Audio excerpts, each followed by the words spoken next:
Pandai besi adalah orang yang pekerjaannya membuat alat-alat dari besi atau baja, seperti alat-alat bertani, cangkul, arit, kapak, pisau, dan lain-lain, maupun senjata-senjata. Seorang tukang besi secara tradisional biasanya bertempat di dekat pasar-pasar umum atau pasar hewan, tempat berkumpulnya para petani di desa. Untuk memanaskan besi, digunakan perapian, baik dari arang kayu jati atau kayu keras lainnya, supaya panas yang dihasilkan bisa maksimal.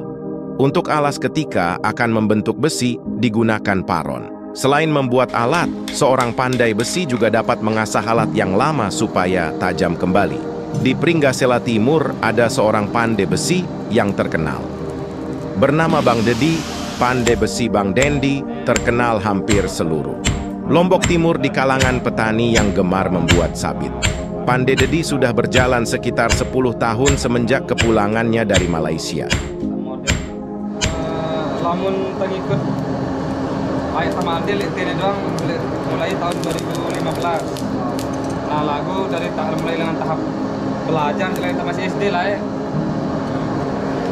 Masih SD tuh belajar aja. Ia berada di Malaysia kurang lebih 5 tahun hingga ia memutuskan pulang dari Malaysia karena hasil yang kurang memuaskan. Keterampilannya menjadi pandai besi adalah bakat turun-temurun dari bapak dan neneknya, yang juga memiliki keterampilan yang sama dengannya. Saat ini Pandai Dedi padat akan permintaan dari masyarakat yang datang dari luar desa dan kecamatan. Pembuatan sabit, parang, palu, samurai, pisau, dan lain sebagainya ia kerjakan dengan hasil yang sangat memuaskan. Ini proses pembuatan celurit. Celurit, aku celurit ini celurit madu. Nah jadi celurit ini ia pakai ngarit dengan di daerah ini di sukun titan sama batu-batu saat di Lombok. Namun itu jadi ini masih menun dalam ini sok ini tetapi sok mobil.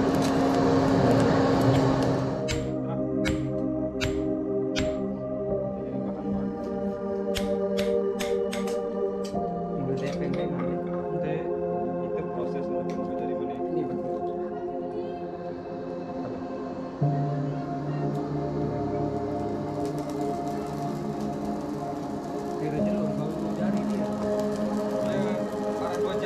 Satu jam, sejam lu 2 jari. Oh iya. Sejam. Betul apa pesanan tak wajib sampai kah? B modelnya sampai. Dan pesanan misal terbilang awis yang kita cerulit tak. Awis tuh cerulit. Tak heran jika masyarakat sangat menyukai hasil keterampilan dari Bang Dedi ini. Pringgasela Timur adalah salah satu desa dampingan Yayasan ADBMI yang sampai saat ini sudah berjalan selama 6 tahun. Berbagai jenis program yang dilakukan di desa tersebut untuk meningkatkan sumber daya manusia dari keluarga pekerja migran. Salah satunya adalah pembentukan lembaga sosial desa atau LSD. Kegiatan-kegiatan yang dilaksanakan LSD diperuntukkan untuk semua keluarga pekerja migran di desa tersebut.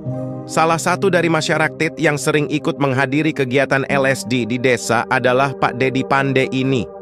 Dalam membuat perkakas yang ditempa, ada beberapa langkah yang harus dilalui sebelum menjadi bilah-bilah yang siap digunakan. Langkah pertama yang dilakukan untuk pandai besi dalam membuat pisau adalah memanaskan logam di tempat penempaan atau tungku pemanasan logam.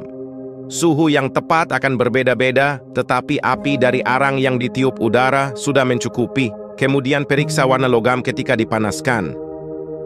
Baja harus mencapai suhu 10 hingga 1 derajat Celcius, yaitu ketika warnanya menjadi kuning atau seperti jerami. Kemudian tempa pisau hingga bagian bilah yang lurus menjadi sisi tajam. Bagian bilah yang melengkung akan menjadi bagian punggung pisau jika telah selesai nanti. Selanjutnya, sisakan logam untuk tang, bagian yang digunakan sebagai pegangan.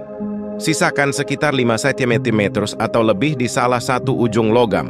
Kemudian, bentuklah bilah pisau Anda. Terapkan pukulan kecil dan berulang-ulang menggunakan palu seberat 1,5 kilo. Berat yang tepat tergantung ukuran dan kekuatan Anda. Di sepanjang bilah sehingga baja tersebut semakin panjang dan lancip. Lakukan di kedua sisi, agar bilahnya tidak memuntir. Lalu pukul sisi bilah yang lurus untuk menajamkannya. Ingatlah bahwa tindakan ini bisa membuat bilah melengkung ke arah punggung pisau. Jagalah agar pisau tidak menggembung atau melengkung sendiri. Ini bisa menyebabkan inklusi yang membuat bilah menjadi lembek. Lakukan pemanasan pada baja, kemudian dinginkan dengan lambat. Ketika bilah pisau masih berbentuk kasar, Anda dapat melakukan annealing dengan memanaskan bilah sampai berwarna merah dan tidak bisa menempel pada magnet, non-magnetis, sebanyak 3 kali. Kemudian biarkan dingin hingga warna merahnya hilang. Setelah pemanasan ketiga, tinggalkan bilah di dalam tungku dan biarkan mendingin selama 1 malam. Proses pendinginan yang sangat lambat ini membuat bilah menjadi lebih lunak dan mudah dikikir. Kikir bilah tersebut dan ratakan permukaan yang masih menonjol. Panaskan kembali bilah tersebut hingga mencapai kondisi non-magnetis dan celupkan ke dalam minyak untuk mengeraskannya. Ada baja yang harus dikeraskan dengan minyak, air, dan udara. Hanya celupkan bagian bilah yang tajam agar bagian tersebut menjadi keras dan tahan lama, sedangkan bagian punggung pisau tetap lentur. Secara keseluruhan, ini akan meningkatkan daya tahan pisau. Jika Anda mencelupkan pisau secara vertikal, sudut yang ada di sisi bilah akan terangkat dan menciptakan gelembung di sekitar logam tersebut, yang membuat bilah menjadi melengkung sehingga Anda harus menempanya kembali. Masukkan bilah ke dalam oven selama 1 atau 2 jam dengan suhu 120 sampai 180 derajat Celcius untuk melunakkannya, tempering.